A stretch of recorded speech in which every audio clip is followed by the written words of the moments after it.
তাওহিদ হৃদয়কে কী করা উচিত? তাওহিদ হৃদয়কে পদ্মা সেতু থেকে টুপ করে ফেলে দেওয়া উচিত। না, আসলে মজা করছিলাম। দেখুন, তাহির হৃদয় যখন বাংলাদেশ জাতীয় দলে অভিষেক হয় ওয়ানডে এবং টি-20, তখন তিনি মোটামুটি ভালো পারফরমেন্সই করে যাচ্ছিলেন প্রায় 1 বছর ধরে।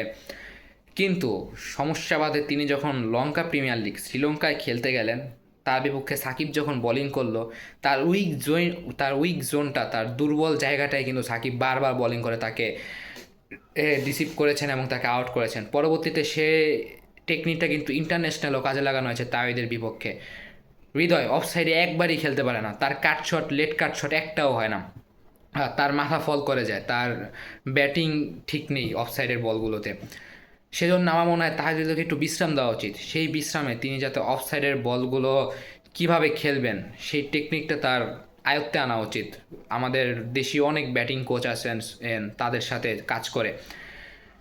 তাহিদ কিন্তু লেগ সাইডে খুবই ভালো খেলেন, কিন্তু লেগ সাইডে যখন একটা ফিল্ডার রাখা হয় উইকেটের সামনে, তখন কিন্তু তিনি আর সিঙ্গেল নিতে পারেন না। তখন তিনি স্ট্রাইক রোটেশনটা তার বন্ধ হয়ে যায়, তখন তিনি চাপে পড়ে যান। তখন বলার অফ সাইডে বল করে, তখন তিনি অফে কাট করতে যেয়ে আউট হয়ে যান। এটা তার রেগুলার, তার প্রতিনিয়ত একটি আউটের চিহ্ন। তাই আমি বলবো তাহিদকে একটু বিশ্রাম দিয়ে, তাহিদ যেন সেই বিশ্রামে নিজেকে আবার পূর্ণরূপে কামব্যাক করতে পারে, অফ সাইড লেগ সাইড উভয় পাশের বল যেন ভালোভাবে খেলতে পারে, এই কামনা করছি। আপনাদের মতামত কমেন্ট বক্সে জানাবেন। আসসালামু আলাইকুম।